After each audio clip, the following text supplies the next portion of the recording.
노푸드 난성교회 첫 주일 예배 오신 여러분들을 예수님의 이름으로 환영합니다. 우리 옆에 있는 분과 한번 눈인사 함께 하시고요. 우리가 함께 이 시간 주님 앞에 예배 드릴 때에 하나님께서 오늘 이곳 가운데 충만하게 함께 하실 줄로 믿습니다.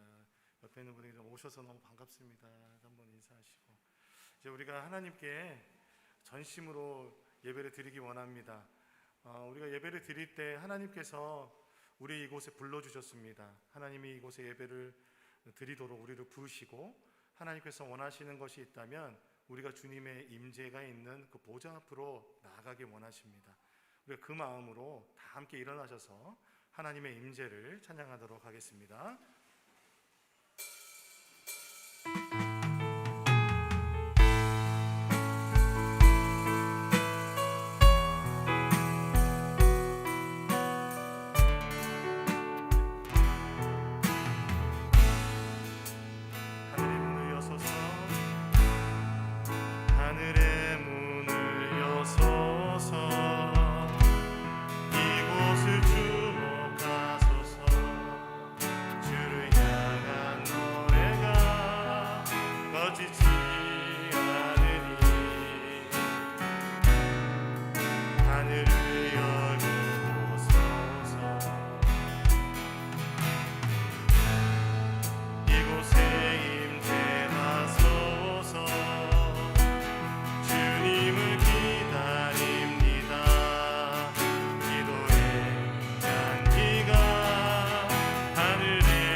임재하신 주님께 우리의 신앙의 고백을 사도신경으로 고백하겠습니다. 전능하사 천지를 만드신 하나님 아버지를 내가 믿사오며 그 외아들 우리 주 예수 그리스도를 믿사오니 이는 성령으로 잉태하사 동정녀 마리아에게 나시고 본디오 빌라도에게 고난을 받으사 십자가에 못 박혀 죽으시고 장사한 지 사흘 만에 죽은 자 가운데서 다시 살아나시며 하늘에 오르사 전능하신 하나님 우편에 앉아 계시다가 저리로서 산자와 죽은 자를 심판하러 오시리라. 성령을 믿사오며 거룩한 공예와 성도가 서로 교통하는 것과 죄를 사하여 주시는 것과 몸이 다시 사는 것과 영원히 사는 것을 믿사옵나이다. 아멘. 이제 하나님께 찬양과 경배를 드리겠습니다. 일어나실 수 있는 분들은 일어나서 찬양하시고, 혹시 불편하신 분들은 앉아서 찬양하셔도 괜찮습니다.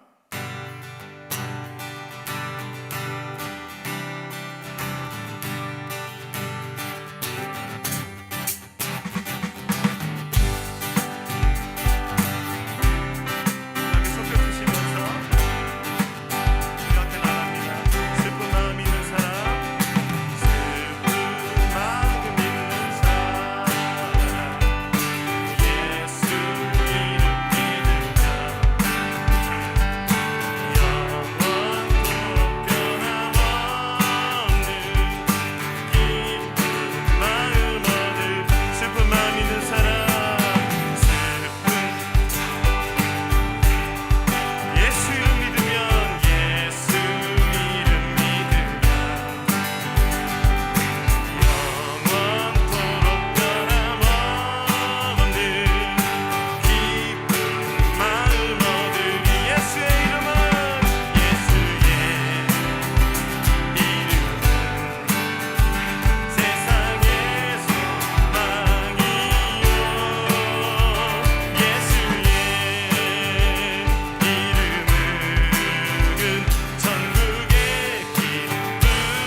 그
이 예배를 위해서 이기진 장로님께서 기도해 주시겠습니다.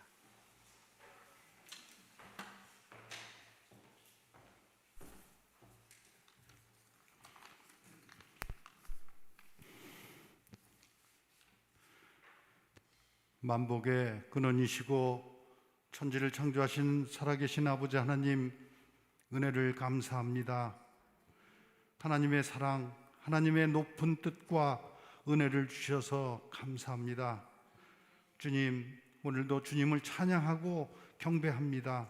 주님, 영광 받아 주시옵소서. 아버지 하나님, 오늘도 저희는 무거운 마음과 아버지 앞에 정말로 힘든 그런 가슴으로 저희가 이곳에 나왔습니다. 하나님, 하나님의 백성들 불쌍히 여겨 주시옵소서. 코로나로 인해서 어려운 상황 속에 있는 우리 모든 민족 위에 치료해 주시고 큰 소망의 빛을 비추어 주시길 빌고 원합니다. 지금은 주님이 손잡아 주시고 주님이 치료해 주시는 길밖에 없습니다. 그 누구도 이 상황을 반전시키기에는 어려운 것을 저희가 알고 있습니다. 아버지 하나님, 지금 이 땅에는 부패하고 죄악 가운데 있습니다. 이 땅을 하나님 어찌하시렵니까? 그래도 하나님 도와주시옵소서. 저희들 아버지 하나님 노아의 방주로 아버지 하나님 저희들을 지켜주시길 빌고 원합니다. 아버지 하나님, 저희들 참 마음이 답답한 마음을 갖고 있습니다. 그래도 여태까지 지켜져 왔던 교회들마저도 타락하는 곳이 있습니다. 하나님, 용서하여 주시옵소서. 하나님, 우리 교회 이제 저희들 새롭게 이제 일어나는 귀한 복된 교회가 되게 하시고 하나님이 진심으로 사랑하는 귀한 교회가 되게 하여 주시옵소서. 우리는 이기심과 욕심과 하나님을 두려워하지 않는 그런 미련을 이제 다 내려놓게 하여 주시옵소서. 그래서 이제 모든 것이 정상으로 되게 하시고 하나님을 진심으로 사랑하는 진솔함이 온전한 신앙으로 거듭나게 하여 주시길 빌고 원합니다. 하나님 뜻이 계시어서 이곳에 높은 뜻 안성교회를 세워주시고 하나님을 찬양하고 예배 드릴 수 있도록 해주시니 감사합니다. 하나님 아버지, 높은 뜻 안성교회에도 높은 뜻 정신과 목회 철학을 잘 계승하게 하여 주시옵소서. 이 교회는 하나님이 주인이십니다. 하나님만이 이 교회에 계셔야 합니다. 이 교회에는 하나님 외에 어느 누구도 높아질 수 없습니다. 인간의 교만함이 없게 하여 주시옵소서. 하나님 아버지, 이 지역에 소외되고 도움을 필요로 하는 모든 이들에게 먼저 손 내밀게 하시고 생명을 살리는 부활 신앙으로 그들의 영혼에 다가갈 수 있게 하시고 그들을 위해 기도하고 도움을 줄 수 있는 능력도 더해 주시기를 빌고 원합니다. 하나님, 저희가 해야 할 일이 너무 많습니다. 하나님 말씀대로 순종하겠습니다. 하나님, 이 일들을 감당하게 하여 주시옵소서. 박용규 목사님을 안성교회에 세워주셔서 감사합니다. 하나님의 부르심을 받았습니다. 성령 충만하게 해 주시옵소서. 말씀에 충만하게 하여 주시옵소서. 사랑이 넘치게 해 주시옵소서. 오직 하나님만을 바라보게 하시고 교회와 교우들과 함께하는 목사님이 되도록 인도해 주시기를 간절히 빌고 원합니다. 목사님과 더불어 모든 성도들이 함께하도록 능력을 주시옵소서. 이 일들을 감당할 많은 하나님의 제자들이 같이 하게 하시옵소서. 전도의 문이 열리게 하시고 많은 동역자들이 함께 하도록 길을 열어주시길 빌고 원합니다. 항상 즐거이 주님을 높이고 주님의 뜻을 이루어감으로 주님의 사랑과 칭찬을 받는 우리 교회와 성도들이 되게 하여 주시옵소서. 하나님 아버지, 우리 교회의 각 기관을 세워주시길 원합니다. 주님 주시는 사명을 감당하려면 주님의 은혜가 있어야 합니다. 주님의 은혜로 오병이어의 기적이 각 기관별로 곳곳에서 일어나게 해 주시옵소서.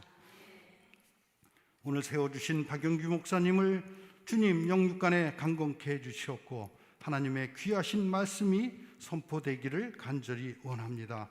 우리 모두 마음 문이 열리게 하시고 하나님의 말씀을 순종으로 받고 큰 은혜가 넘치기를 원합니다. 이 시간 주님을 사모하며 나온 성도들과 인근 각처에서 영상 예배를 드리는 모든 성도들에게 하나님의 말씀을 가슴으로 받고 순종하고 살아가게 하여 주시옵소서.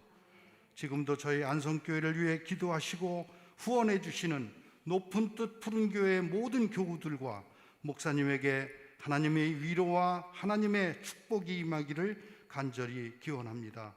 우리들을 사랑하셔서 이곳에 하나님의 높은 뜻 안성교회를 세워주신 예수님의 이름으로 간절히 기도드렸습니다.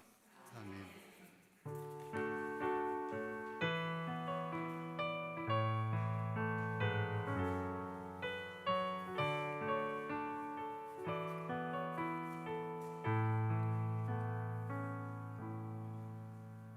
샬롬.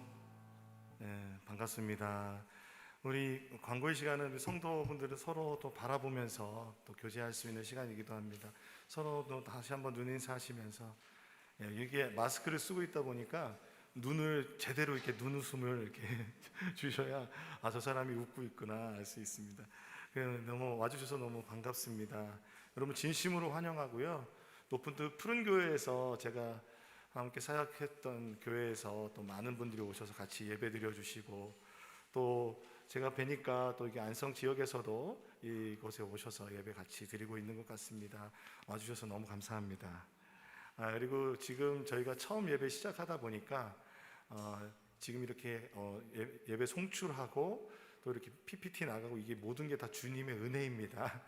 사실은 그러니까 이제 높은 뜻 푸른 교회는 이렇게 다 갖춰져 있지만 저 뒤에 보면은 저기 앉아 있는 애들이 제 두 딸이 둘이 앉아 있고, 또 한 분은 제가 몽골 아울리치를 갔을 때 그 한국말도 잘하시고 지금 한국에서 직장 생활을 하시는 분이신데 IT를 전공하셨어요. 그래서 오셔서 저희 교회 이제 봉사자 나오기까지 도와주신다고 하셔가지고 이제 기적과 같이 예배를 드리고 있습니다. 어제 저녁에 다 테스트 해보고 그랬습니다. 청소하고 그렇습니다. 네, 제 눈에 보이는 게 계속 담임 목사 눈에는 계속 청소할 게 보이고 멈출 줄 알아야 되는데 계속 청소하다 보니까 밤 10시 되고 막 청소하고 그러다가 너무 그냥 알아주셨으면 하는 마음이 좀 있어서 말씀을 좀 드렸습니다. 그리고 그렇게 말씀드린 이유는 여러분들이 이 교회에 하나님이 주인이시지만 함께 하시는 분들을 제가 언제든지 환영합니다. 그래서 새가족 등록 카드가 뒤에 마련되어 있거든요. 그래서 나는 여기 등록하지 않을 거다, 그러셔도 그런 마음, 등록하지 않을 거라는 마음이어도 그냥 저희가 기도해 드리고 싶어요. 그래서 쓰시고, 그리고 나중에 또 저희가 새가족 등록하게 되면은 그때 교육 받으시면 되고요. 저희 개척교회가 그거 있잖아요. 등록 절차가 그렇게 복잡하지 않고, 그리고 또 사실은 높은 뜻 교회가 등록을 강요하는 교회는 아닙니다. 그러니까 여러분 마음에 자원하는 마음으로 써주시면 되고요. 교인총회를 하려고 합니다. 저희 높은 뜻 안성교회가 제가 열심히 이제 정관도 만들고 이렇게 해서 그 교단 쿠파라는 교단에 가입을 했고, 그리고 그 모든 과정들을 여러분들에게 설명을 드리고, 그리고 여러분 정관도 저희가 높은 뜻 정관을 따라서 이제 교인들이 함께 인준을 해주셔야 됩니다. 그래서 다음 주에 그런 시간을 가지려고 하니까요. 여러분들 꼭 예배 후에 자리에 함께 해주시면 좋겠습니다.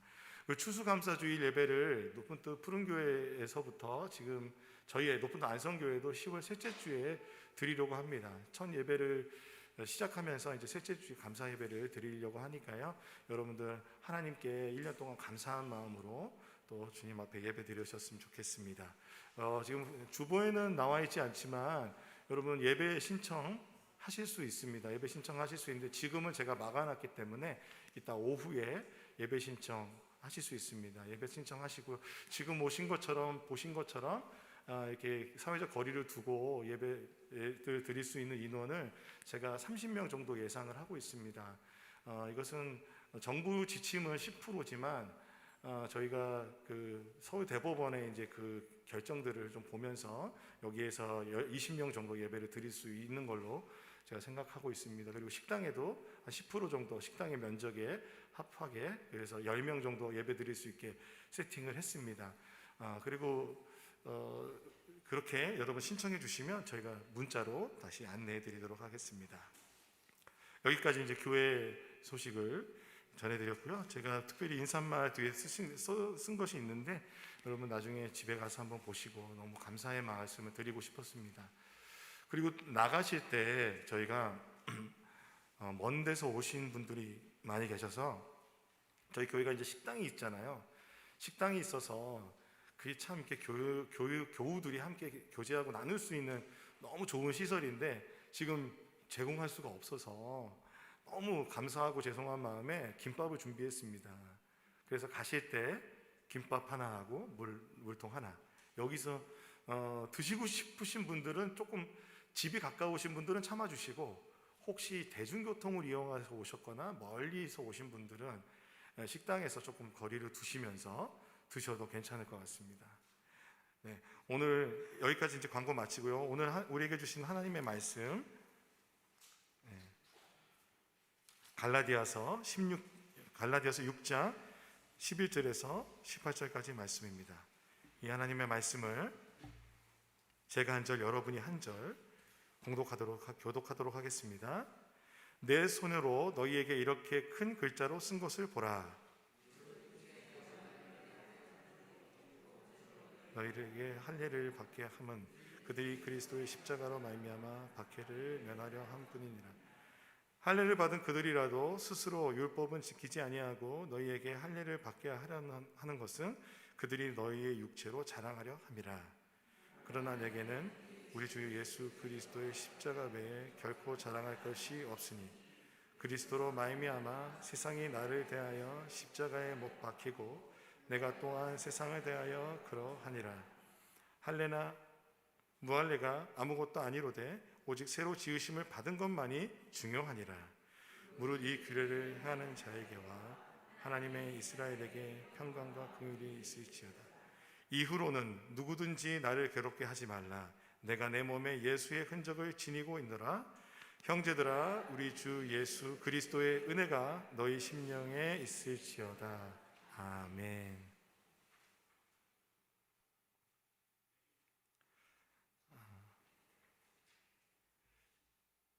우리가 함께 또 말씀을 대할 때 우리가 또 광고하고 또 이렇게 시간이 지나다 보니까 하나님 앞에 이렇게 찬양을 한 곡 하고 싶은 마음이 들었어요. 그래서 혹시 여러분 이 찬양 아세요?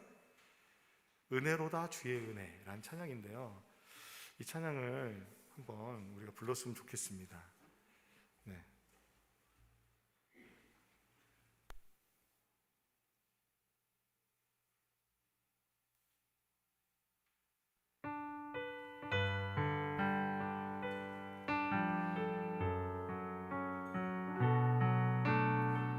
하나님의 말씀을 대할 때 이 찬양으로 또 한 번 더 마음을 열면서 나가겠습니다. 은혜로다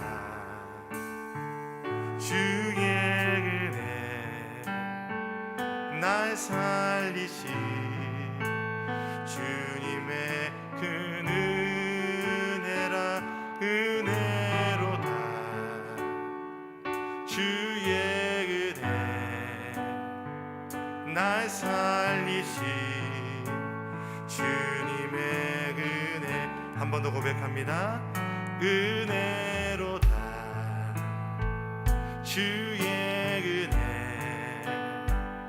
날 살리신 주님의 그 은혜라. 은혜로다 주의 은혜 날 살리신 주님의 은혜.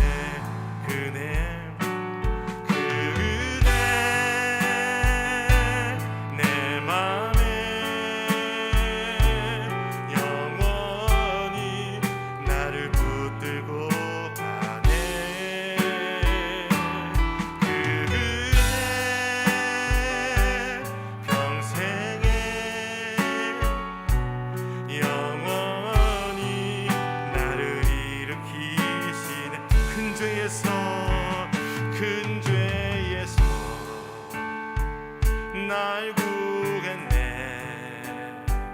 한량없는 주님의 그 은혜라. 아들 피로 날 살렸네. 측량 못할 주님의 은혜. 그 은혜, 그 은혜 내 맘에 영원히 나를 붙들고 가네. 그 은혜 평생에 영원히 나를 일으키시네. 그 은혜, 그 은혜 내 맘에 영원히 나를 붙들고 가네. 그 은혜 평생에 영원히 나를 일으키시네. 그 은혜, 그 은혜 내 맘에 영원히 나를 붙들고 가네. 그 은혜 평생에 영원히 나를 일으키시네. 오늘 우리가 이것에 있는 것도 주님의 은혜인 줄로 믿습니다. 높은 뜻 안성교회를 개척하는 담임 목사로서 제안을 받고 제가 기도하면서 주 앞에 나아갈 때 제가 20대에 몸을 담았던 예수전도단이라는 선교단체에서 사역할 때가 생각나게 하셨습니다. 저는 서울에서 태어나고 자랐습니다. 그리고 대학 시절은 인천에서 보냈었는데요. 그런 저에게 저 예수전도단 대학 사역은 천안이라고 하는 아주 먼 곳에 저를 발령하였습니다. 그래서 이제 서울에서 찬양팀을 하면서 아주 재밌게 지내고 있었던 터라 제가 천안까지 간다는 것은 쉽지 않은 결정이었습니다. 그래도 이 선교단체에서 훈련을 받다 보니까 훈련받은 게 무엇입니까? 하나님의 부르심이 있으면 즉시 기쁘고 온전하게 순종하는 마음을 배웠습니다. 그래서 그렇게 그 마음으로 천안지부 개척팀을 함께 하였습니다.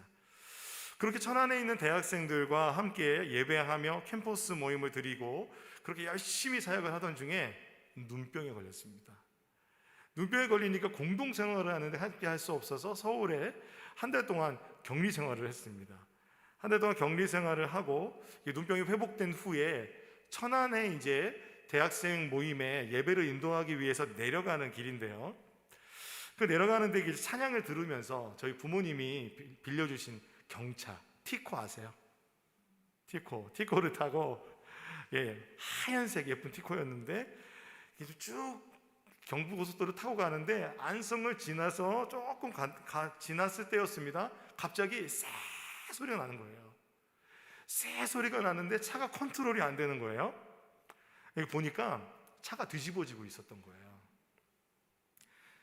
그러면서 얼마 후 차가 멈췄을 때는요, 그 차가 이제 거꾸로 매달려 있는 거예요. 제가 거꾸로 매달려 있는데 사람들이 막 그 소리가 컸는지 나와서 보면서 괜찮으세요? 그러더니 그 티코를 세로로 탁 세우시더라고요. 티코는 그렇게 세울 수 있더라고요. 그리고 정신 차려서 이렇게 나와 보니까 망향휴게소에 있는 거예요. 망향휴게소 화단에 서 있었습니다. 그 사고로 저는 제 왼쪽 팔에 유리 파편 2개가 박혀가지고 그 파편을 제거하고 꼬매고 한 몇 달 동안, 한 달 이상 팔을 구부린 채 이제 병원에 입원하였습니다. 그때 받은 팔꿈치 수술 자국이 지금도 크게 남아 있습니다. 이 상처 자국을 보면 그때 병문안 왔던 제 친구 목사의 이야기가 그냥 생각이 나요. 뭐라고 그랬냐면, 용규야, 우리가 이런 어려운 일을 겪을 때마다 하나님의 올바른 일을 하고 있다는 것을 알게 되는 것 같아. 천한 땅에 우리가 중요한 존재인 거야. 이렇게 말하는 겁니다.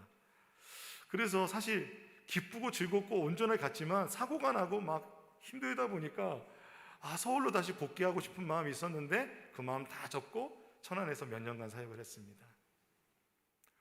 이와 같이 우리의 몸에 상처와 흉터는 그마다 어떤 이야기를 가지고 있습니다. 사도 바울은요, 갈라디아서를 마무리하는 오늘 11절에 내 손으로 너희에게 이렇게 큰 글자로 쓴 것을 보라 라고 씁니다. 이것을 어원으로 보면 이렇게 된다고 합니다. 다시 한번 강조하여서 내가 펜을 꾹꾹 눌러서 너에게 이렇게 글을 쓴다 라는 것입니다. 강조하면서 이제 마무리하는데, 갈라디아서를 통해서 사도 바울이 강조하고 싶었던 내용을 한 번 더 강조한 게 오늘의 본문입니다. 그 서신을 마무리하면서 결론의 부분에 사도 바울은 다음과 같이 이야기하는데요, 갈라디아서 6장 17절에 이후로는 누구든지 나를 괴롭게 하지 말라. 내가 내 몸에 예수의 흔적을 지니고 있노라. 사도 바울은 이 갈라디아서를 마무리하면서 예수의 흔적을 말하고 있습니다. 예수의 흔적, 예수의 상처를 자기가 가지고 있다는 것은 무엇일까요? 사도 바울은 그 예수의 흔적을 자랑하고 싶었던 것일까요? 그 다음에 이 흔적은 그런 어떤 의미가 있을까요? 이 흔적을 나타내는 헬라어는 한번 따라해 보겠습니다. 스티그마. 따라해 주셔서 감사합니다. 스티그마라는 단어인데요, 이 스티그마라는 단어가 바로 흔적을 나타냅니다.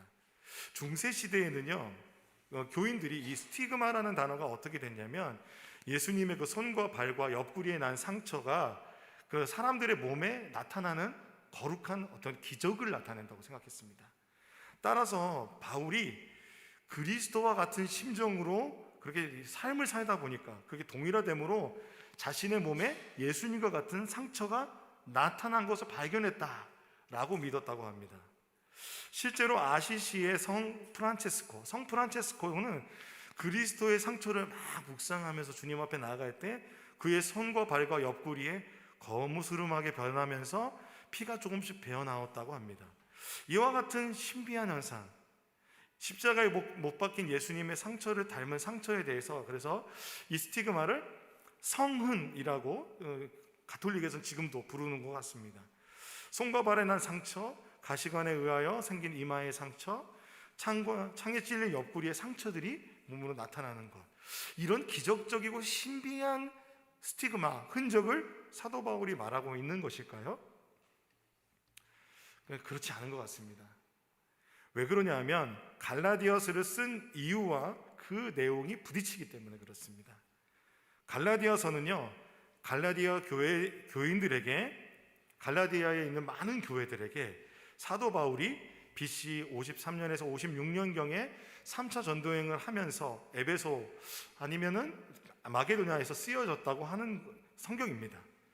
이 갈라디아 지역은 교회들은 어떻게 세워졌냐면 사도 바울이 1차 선교 여행에 복음을 전할 때 세워진 교회들입니다. 여러 가지 의견들이 있지만은 지금 이 갈라디아라는 지역은 지금의 터키 중부 내륙 지방을 생각하시면 되겠습니다. 바울이 갈라디아서를 왜 썼을까요? 쓴 이유는요, 교회 안에 생겨난 잘못된 가르침 때문에 그랬습니다. 어떤 가르침이었냐면 이 갈라디아 지역이 원래 전통적으로 유대인들이 아주 강한 지역이었습니다. 유대인들이 아주 강한 지역에 있었는데 유대주의에 물들어 있는 사람들이 와서 교회에 들어와서 바울이 전하는 복음, 그것과 전혀 다르게 무엇을 전했냐면 유대인처럼 이방인도 할례를 받아야 된다는 거예요.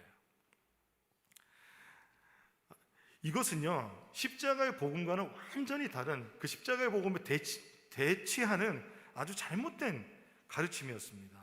바울이 어떻게 목숨을 걸고 세운 교회인데 그 교회가 십자가의 복음이 아닌 기독교의 껍질을 쓴 유대교로 변질되고 있는 겁니다. 바울이 가만히 있을 수 있겠습니까? 그래서 바울은요, 처음부터 단호한 말투로 논쟁을 하면서 복음을 변호하는 어투로 갈라디아서를 써 나갑니다. 여러분이 갈라디아서를 보시면 그러한 말투로 처음부터 계속 복음을 변호하고 있습니다. 그래서 어떤 주석은 내용 증명 같다고 그래요. 그 교회에 보낸 내용 증명은 단호하게 쓰잖아요. 아주 간단한 말로. 그렇다면 여러분, 그들이 그렇게 주장했던 할례는 무엇일까요? 할례를 살펴보고 싶은데 창세기 17장에 아브라함이 하나님과 언약을 맺는 장면에서 언약의 징표로 남자들 모두 행하였던 믿음의 행위였습니다. 창세기 17장 19절에서 9절에서 14절을 우리 다 함께 한번 읽어보겠습니다. 시작. 하나님이 또 아브라함에게 이르시되 그런즉 너는 내 언약을 지키고 내 후손도 대대로 지키라. 너희 중 남자는 다 할례를 받으라. 이것이 나와 너희와 너희 후손 사이에 지킬 내 언약이니라.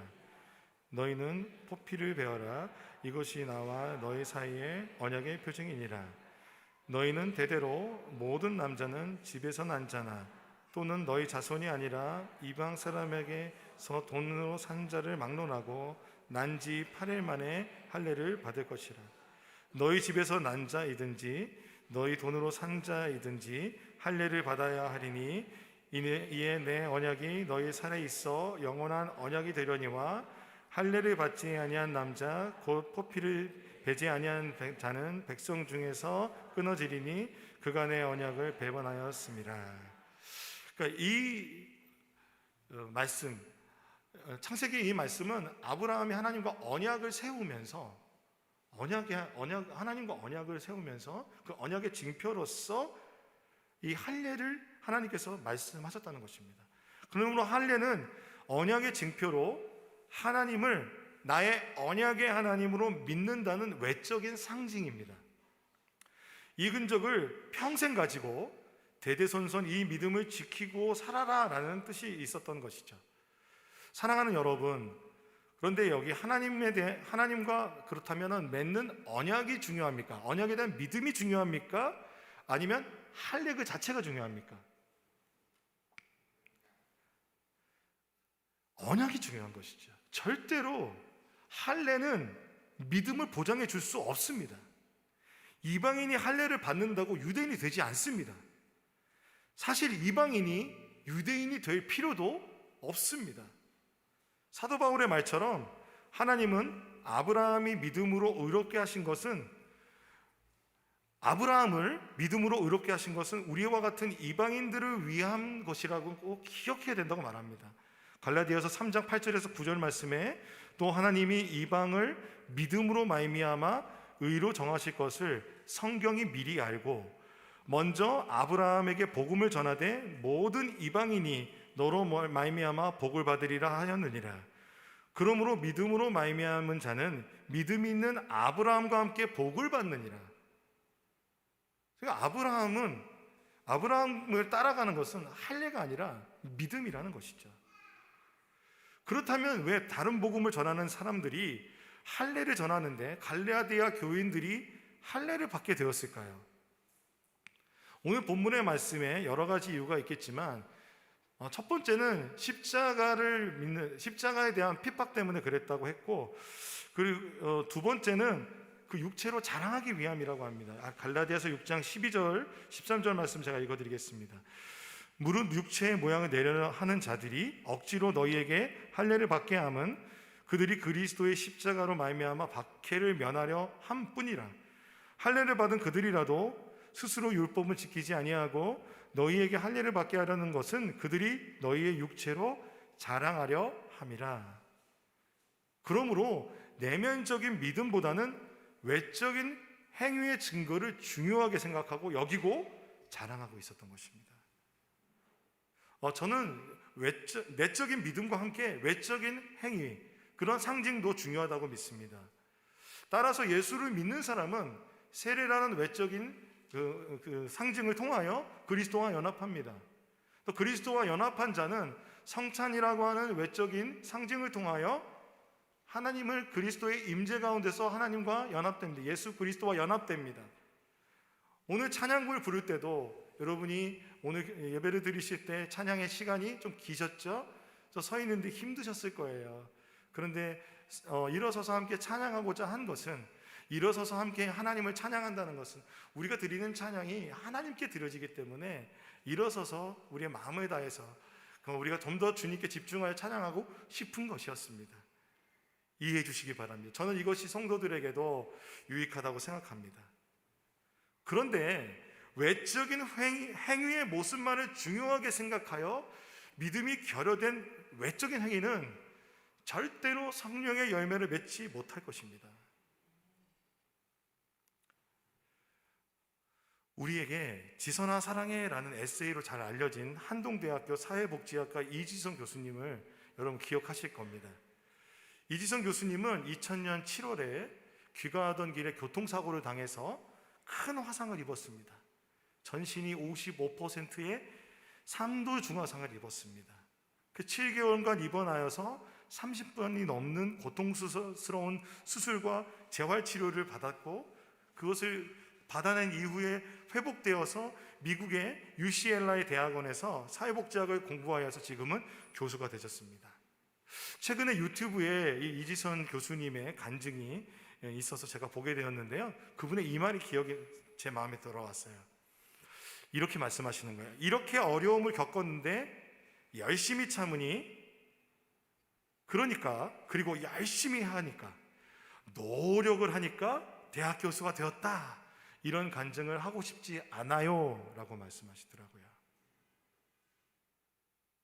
오히려 자신의 간증이 아버지 되신 하나님께서 사랑하는 딸아, 사랑하는 아들아 라고 부르시는 목소리로 들렸기를 원한다고 고백합니다.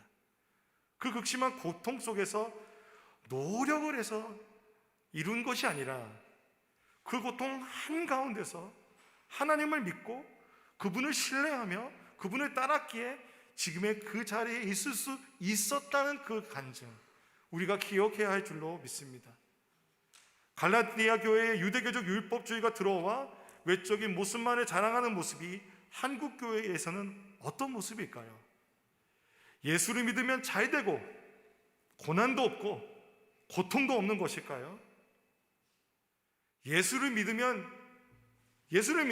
가난하면 믿음이 없다라는 잘못된 기복신앙과 교회가 성장해야 된다는 교회의 성장주의와, 그리고 모든 것에 다 승리해야 된다는 승리주의를 우리는 따라가야 할까요? 머리가 될지언정 꼬리가 되지 말게 하소서라는 기도를 우리가 얼마나 많이 했습니까? 그러나 저는 이 기도를 버리고 싶습니다. 오히려 꼬리가 되어도 꼬리의 역할을 잘하게 하소서, 기도하는 우리가 되었으면 좋겠습니다. 미국의 존 파이퍼 목사님과 함께 영향력 있는 팀 켈러라는 목사님이 계십니다. 이분이 복음의 두 가지 적이 있다고 말하는데요, 그 복음의 두 가지 적은 무엇이냐면 율법주의와 반율법주의라고 말합니다. 좀 쉽게 말하면요, 도덕주의와 상대주의입니다. 상대주의나 자유주의. 율법주의는요, 우리가 구원을 받으려면 거룩하고 선한 삶을 더해야 된다는 게 율법주의예요. 그 구원의 조건으로서. 반율법주의는 뭐냐면 우리가 구원받았기 때문에 이제 거룩하고 선한 삶을 살지 않고 마음껏 살아도 된다고 하는 겁니다. 이 두 가지가 우리들 안에 얼마나 많이 들어와 있는지 모릅니다. 그렇다면 복음은 무엇이냐면, 팀 켈러 목사님은 이렇게 말씀하세요. 복음은 하나님께서 그리스도를 통해 우리의 구원을 이루시고 우리와 하나님의 관계를 바르게 만드시며 궁극적으로 세상 모든 죄의 결과들을 없애실 것임을 선포하는 기쁜 소식입니다 라고 말합니다. 여러분 귀에 싹 들어오시나요? 싹 안 들어오시죠? 간단하게 말하면 이렇게 되겠습니다. 오직 믿음으로 구원을 받는 것입니다. 바울이 전한 복음은 이 복음입니다. 우리 인간이 구원에 어떤 것도 더할 수 없습니다. 인간은 누구나 죄인이기 때문입니다. 모든 사람이 죄를 범하였으며 하나님의 영광에 이르지 못하였습니다. 죄인은 스스로를 구원할 수 없어 예수 그리스도께서 오셔서 우리에게 십자가의 그 형틀에서 우리를 구원하셔야 했습니다. 바울이 선포한 것은 바로 이 복음입니다. 사람이 의롭게 되는 것은 율법의 행위로 말미암음이 아니요 오직 예수 그리스도를 믿음으로 말미암는 줄을 알므로 우리도 그리스도 예수를 믿나니 이는 우리가 율법의 행위로서가 아니고 그리스도를 믿음으로써 의롭다함을 얻으려 함이라. 율법의 행위로서는 의롭다함을 얻을 육체가 없느니라. 우리가 믿는 것은 바로 예수 그리스도의 십자가입니다. 십자가는 영광의 상징이 아니었습니다. 십자가는 저주의 상징이며 사형틀이었습니다. 그런데 십자가에서 예수님은 우리의 모든 죄와 우리의 모든 저주와 모든 무거운 짐을 담당하셔서 우리를 구원해 주셨습니다. 그리하여 하나님의 독생자 예수 그리스도께서 이루신 것, 그 십자가를 믿는 것이 바로 우리의 믿음이며 그것이 바로 복음입니다. 우리가 갈라디아서 2장 20절의 말씀을 함께 큰 소리로 읽어보겠습니다. 시작. 내가 그리스도와 함께 십자가에 못 박혔나니 그런즉 이제는 내가 사는 것이 아니요 오직 내 안에 그리스도께서 사시는 것이라. 이제 내가 육체 가운데 사는 것은 나를 사랑하사 나를 위하여 자기 자신을 버리신 하나님의 아들을 믿는 믿음 안에서 사는 것이라. 아멘. 하나님의 아들 예수를 믿는다는 것은 신분이 변화된다는 것입니다. 본질상 분노의 자식이었지만 하나님의 자녀로서 우리는 새롭게 창조된다고 바울은 주장합니다. 하나님을 아빠, 아버지라고 부를 수 있는 하나님의 유업을 받는, 그리고 그래서 그 성령을 보내셔서 우리를 자녀의 영을 주셔서 우리를 주님의 자녀로 신분을 변화시켜 주셨습니다. 이것이 복음입니다. 할례를 받았느냐, 할례를 받지 않았느냐는 더 이상 중요하지 않습니다. 유대인들의 과거 율법주의의 구원의 행위를 더하는데 더 이상 따를 필요가 없습니다. 오직 하나님 안에서 우리가 새롭게 지음받은 새 창조만이 중요한 것입니다. 그러므로 결국 사도 바울은 무엇을 자랑하냐면 예수 그리스도의 십자가만을 자랑하고 있습니다. 갈라디아서 6장 14절에서 16절을 보시면 그가 자랑한 것은 십자가였습니다. 그래서 여러분, 이 스티그마, 예수의 흔적이라는 것은 무엇일까요? 바울이 말한 예수의 흔적은 무엇일까요? 바울의 당시에 이런 몸의 흔적을 가지고 있는 사람들은 한 종류의 사람이었습니다. 바로 종들이었습니다. 노예들이었습니다. 사도 바울이 내가 예수의 흔적을 가지고 있다는 것은 나는 예수의 종입니다 라는 뜻입니다. 나는 예수의 종이라는 것입니다. 그런데 여러분 그거 아십니까? 사도 바울이 갈라디아에서 유대인들에게 엄청나게 미움을 받았습니다. 그렇기 때문에 더 이상 나를 괴롭히게 하지 말라고 말하는 것 같아요. 고린도 후서 11장 24절 27절에 보니까 유대인들에게 40에서 하나가만 매를 5번 맞았어요. 죽을 뻔한 겁니다. 3번 태장을 맞고, 1번은 돌로 맞고, 3번 파선하고, 일주야를 깊은 바다에서 지냈고, 여러 번 여행하면서 강의 위험, 강도의 위험, 동족의 위험, 이방인의 위험, 시내의 위험, 광야의 위험, 바다의 위험, 거짓 형제 중에 위험을 당하고 수고하고 애쓰고 여러 번 자지 못하고 줄이며 목마르고 여러 번 굶고 춥고 헐벗었다는 것입니다.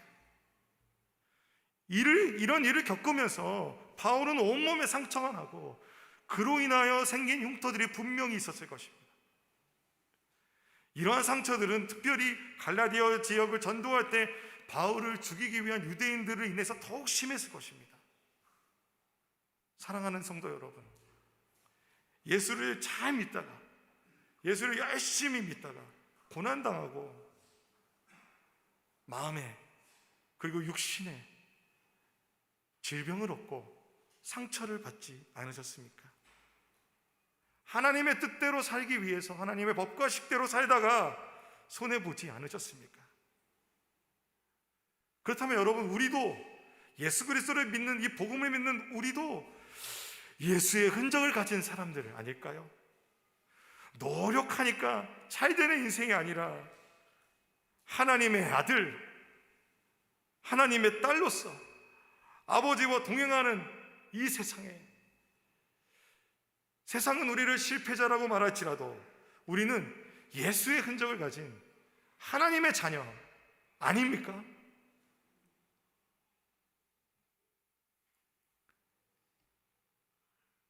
십자가에서 부활하신 예수님의 몸의 그 아름다움은 우리의 삶 가운데서 주님이 보여주시지 않겠습니까? 그런데 그분이, 예수님께서 그 부활하신 아름다운 몸에, 완전한 몸에 그대로 가지고 계신 게 있었어요. 뭐냐면 예수님의 십자가의 흔적이었습니다. 제자들에게 그 십자가의 흔적을 보여주셨습니다. 그로 말미암아 그들이 기뻐하고 평안을 누릴 수 있었습니다. 요한복음 20장 19절 20절에 이날 곧 안식 후 첫날 저녁 때에 제자들이 유대인들을 두려워하여 모인 곳에 문을 닫았더니 예수께서 오사 가운데 서서 이르시되 너희에게 평강이 있을지어다 이 말씀을 하시고 손과 옆구리를 보이시니 제자들이 주를 보고 기뻐하더라. 오늘 우리가 그 하나님의 은혜를 다시 한번 기억했으면 좋겠습니다. 우리 마음에 다시 한번 믿음으로 주님을 바라보며 지금 있는 이 자리에 우리의 삶의 어떠한 고난과 고통과 어려움 속에, 특별히 코로나19로 인하여 함께 정말 마음껏 예배할 수도 없는 이때에 하나님 바라보는 우리들 모두가 됐으면 좋겠습니다. 우리 앞에 아까 불렀던 찬양 다시 한번 불렀으면 좋겠어요. 그러면서 하나님 앞에 나아가고 싶습니다. 은혜로다 주의 은혜, 이 찬양을 함께 다시 한번. 사도 바울이 내 안에 예수의 흔적을 가졌다라고 하는데요, 여러분 안에 예수님의 흔적이 있으시죠? 예수님의 흔적을 가진 사람들이신 줄로 믿습니다. 우리 높은 듯 안성교회는 예수님의 흔적만을 자랑하는 교회가 되고 싶습니다. 예수님의 흔적의 이야기가 있는 교회가 되고 싶습니다. 세상의 자랑거리 내려놓고 예수의 십자가만을 자랑하는 교회가 됐으면 좋겠습니다. 우리 그런 마음으로 함께 주님의 은혜를 함께 찬양하도록 하겠습니다. 은혜로다 은혜로다 주의 은혜 한량없는 주님의 그 은혜라 은혜로다 주의 은혜 날 살리신 주님의 은혜. 한 번 더 찬양합니다. 은혜로다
기도하기를 원합니다. 여러분 마음 모아 기도하실 때 여러분 혹시 무엇을 자랑하셨습니까?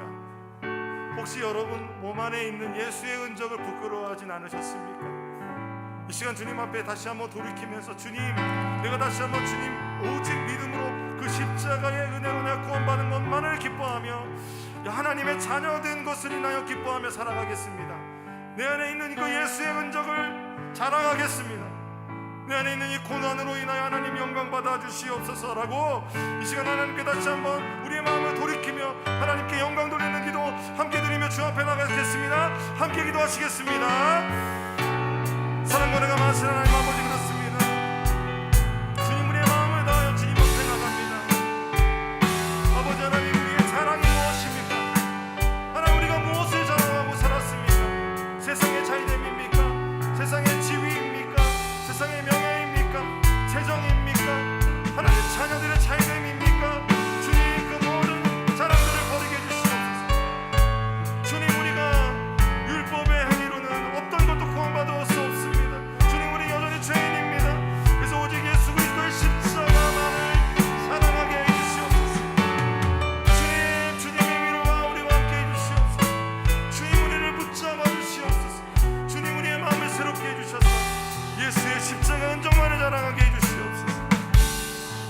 이 시간에 우리가 한 번 더 기도하실 때에 여러분 혹시 누가 어떤 말을 하든지, 여러분 혹시 예수를 믿다가 질병에 걸리셨습니까? 예수를 믿다가 고난을 받으셨습니까? 여러분의 삶에 하나님처럼 잘 되는 일이 있다가 잘 되지 않는 그때에 여러분, 그것이 하나님의 은혜입니다.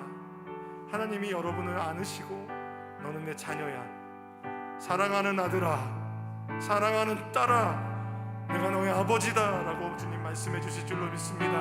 이 시간 주님 앞에 주님, 내가 하나님의 아들입니다, 하나님의 딸입니다. 주님, 내가 그 예수의 흔적을 자랑하며 하나님만을 붙잡고 나가겠습니다 라고 이 시간 주님의 은혜를 붙잡는 기도 다시 한번 드리도록 하겠습니다. 하나님의 사랑을 붙잡으십시오. 기도하시겠습니다. 주님, 그렇습니다. 하나님의 사랑을 붙잡습니다. 하나님의 자녀로 주님 앞에 나갑니다. 하나님의 아들이요 하나님의 딸로서 하나님, 우리가 그 은혜 가운데 있게 하여 주시기를 원합니다. 주님, 주 은혜 내 삶에 영원히 나를 붙들고 내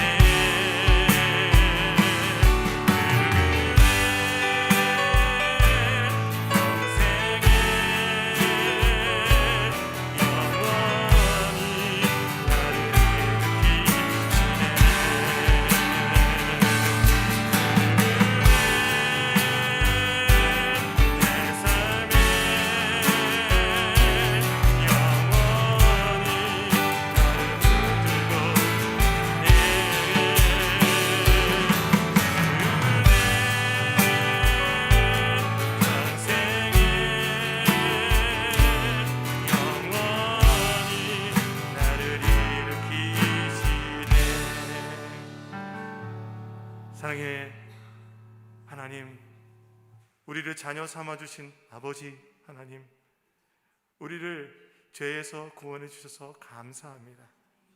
하나님, 오늘 사도 바울이 예수의 흔적을 자랑한 것처럼 우리도 우리의 삶에 예수 믿다가 생긴 흔적 부끄러워하지 아니하고 자랑하게 하여 주시옵소서. 하나님 아버지, 그래서 우리 모인 우리 한 분 한 분의 성도님들 주님의 아들, 주님의 딸들입니다. 아버지의 큰 팔로 안아주시옵소서.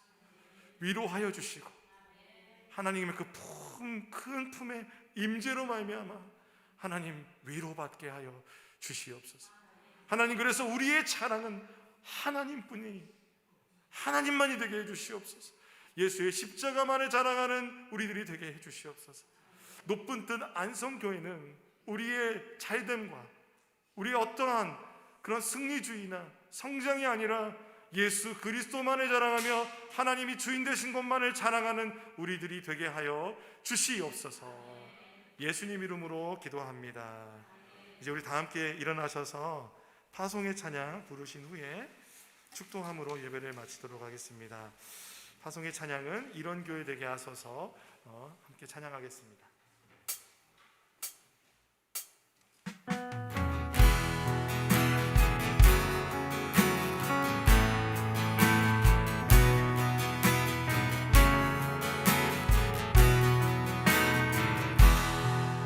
진정한 예배가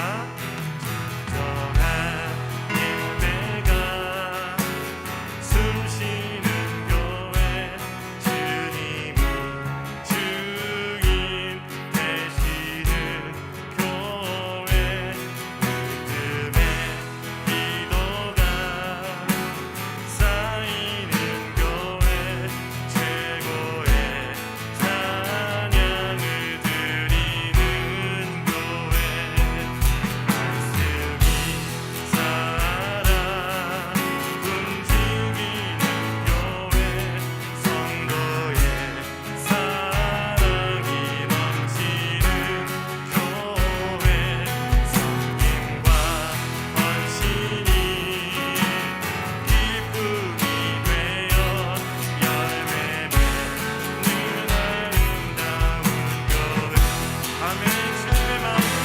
주님의 마음 닮아서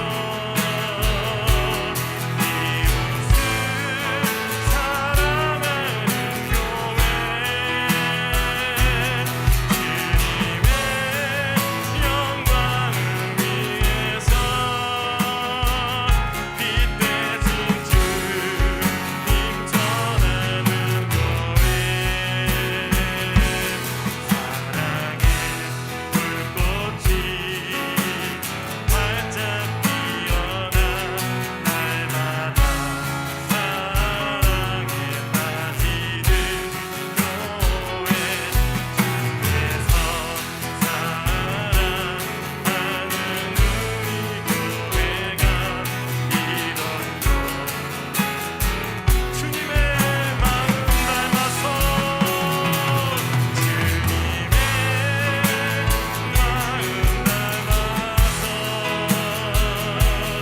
이웃을 사랑하는 교회 주님의 영광을 위해서 빛 되신 주님 전하는 교회 사랑의 불꽃이 활짝 피어나 날마다 사랑에 빠지는 교회 주께서 사랑하는 우리 교회가 이런 교회 되게 나소서.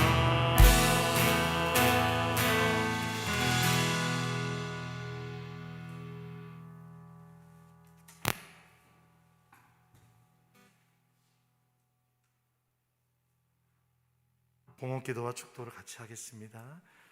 사랑과 은혜가 많으신 주님, 오늘 높은 뜻 안성교회의 첫 예배를 드리게 하신 은혜 감사합니다. 하나님의 은혜가 감사하여 하나님 우리의 삶에 중요한 우리의 마음을 담아 주님께 헌금을 드렸습니다. 하나님 저희의 마음을 드렸습니다. 하나님 우리의 전부가 아니지만 우리의 전 마음을 드렸사오니 하나님 흠명하여 주시옵소서. 하나님 우리가 드린 헌금의 이 고백이 하나님 우리의 삶의 공급자가 하나님이심을 고백하는 그런 고백이 되게 하여 주시옵소서.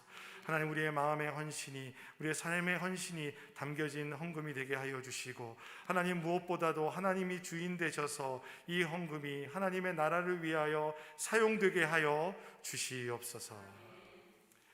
이제는 우리 주 예수 그리스도의 은혜와 하나님 아버지의 무한하신 사랑하심과 성령님의 감화감동 교통하심이 내 삶 가운데 있는 십자가로 인한 예수의 흔적만을 자랑하기 원하는 이곳에 모인 모든 성도님들과 높은 뜻 안성교회와 높은 뜻 푸른교회 가운데 이제로부터 영원토록 함께 하시기를 간절히 축원합니다. 아멘.